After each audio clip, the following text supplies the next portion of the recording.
Assalamualaikum warahmatullahi wabarakatuh. Salam sejahtera bagi kita semua. Oke, baik teman-teman. Di sini kami akan menjelaskan tentang manajemen bimbingan dan konseling di sekolah dengan tim penyusun materi, yaitu yang pertama ada Abdul Fatah Hanif, Terbit Surya, Abdul Majid, Ahnaf Zairofi, dan Arfian Zulfa Muhammad. Di sini kami akan memberikan materi dan pemaparan tentang manajemen bimbingan dan konseling di sekolah.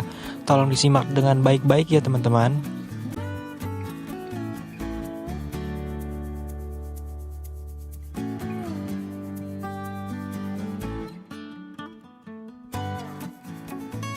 Oke, baik teman-teman. Sebelum kami memaparkan materi kami akan memberikan atau menerangkan tentang poin-poin yang akan kami paparkan. Yang pertama, yaitu fungsi manajemen bimbingan dan konseling di sekolah. Yang kedua, prinsip-prinsip manajemen bimbingan dan konseling di sekolah. Yang ketiga, bidang-bidang manajemen bimbingan dan konseling di sekolah. Oke, kita lanjut pada slide berikutnya.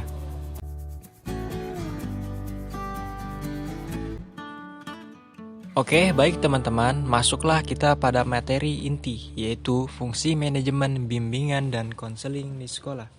Nah, fungsi manajemen bimbingan dan konseling di sekolah dalam sebuah organisasi adalah untuk melaksanakan kegiatan agar tujuan tercapai dengan efektif dan efisien. Secara tegas, tidak ada rumusan yang sama dan berlaku umum untuk fungsi manajemen bimbingan dan konseling di sekolah. Namun, kegiatan fungsi manajemen bimbingan dan konseling di sekolah dari aktivitas-aktivitas utama yang dilakukan oleh seorang pembimbing di sekolah adalah membantu kepala sekolah beserta stafnya di dalam menyelenggarakan kesejahteraan sekolah. Nah, sehubungan dengan itu, peran serta seorang pemimpin dalam melaksanakan tugas-tugasnya bimbingan konseling di sekolah antara lain dapat kita sebutkan pada slide berikutnya.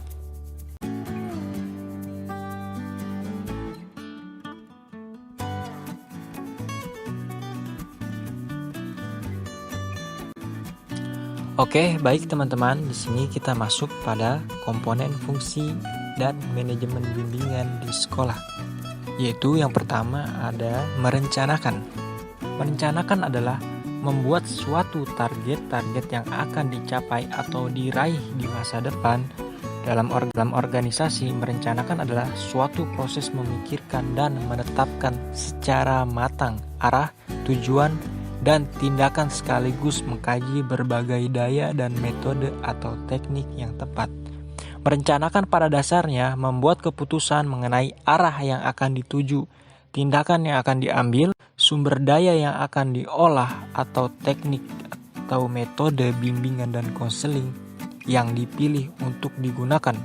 Rencana mengarahkan tujuan organisasi dan menetapkan prosedur yang terbaik untuk mencapainya. Prosedur itu dapat berupa pengaturan sumber daya dan penetapan teknik atau metode bimbingan dan konseling. Kita lanjut pada tahap mengorganisasikan. Setelah mendapat kejelasan tentang tujuan, sumber daya, dan teknik atau metode bimbingan dan konseling yang digunakan untuk memberi bantuan pada klien tersebut, lebih lanjut seorang manajer konseling melakukan upaya pengorganisasian agar rencana tersebut dapat dikerjakan oleh seorang profesional secara sukses.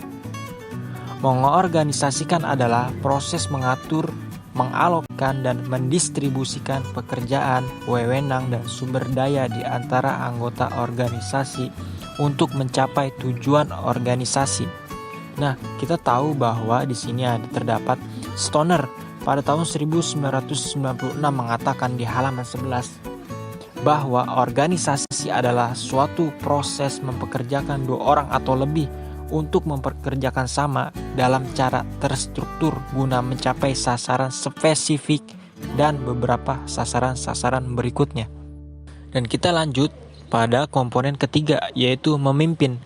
Memimpin institusi bimbingan dan konseling lebih menekankan pada upaya mengarahkan dan memotivasi para personel konselor agar dapat melaksanakan tugas pokok fungsinya dengan baik. Dan menurut Stoner juga pada tahun 1996 di halaman 11 adalah proses pengarahan dan mempengaruhi aktivitas yang pekerjaan dari anggota kelompok atau seluruh organisasi. Seorang pemimpin dalam melaksanakan amanatnya apabila ingin dipercaya dan diikuti harus memiliki sifat kepemimpinan yang senantiasa dapat menjadi pengarah, pembimbing yang didengar idenya dan pemikirannya oleh para anggota organisasi. Hal ini tidak semata-mata mereka cerdas membuat keputusan, tetapi dibarengi dengan memiliki kepribadian yang dapat dijadikan suri tauladan bagi anggota-anggotanya tersebut. Dan kita lanjut pada materi terakhir, yaitu mengendalikan.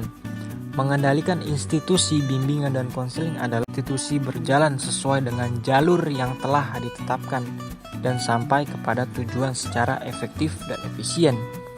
Perjalanan menuju tujuan bimbingan dan konseling dimonitor, diawasi, dan dinilai supaya tidak melenceng atau keluar dari jalur tersebut.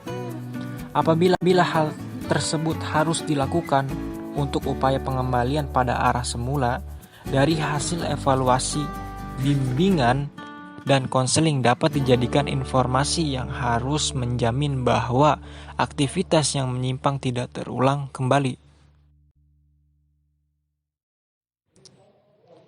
Oke, baik teman-teman, sekian dari presentasi atau pemaparan tentang video pembelajaran dari kelompok kami. Apabila kurang dan lebih mohon dimaafkan. Wabillahi taufiq wal hidayah. Wassalamualaikum warahmatullahi wabarakatuh.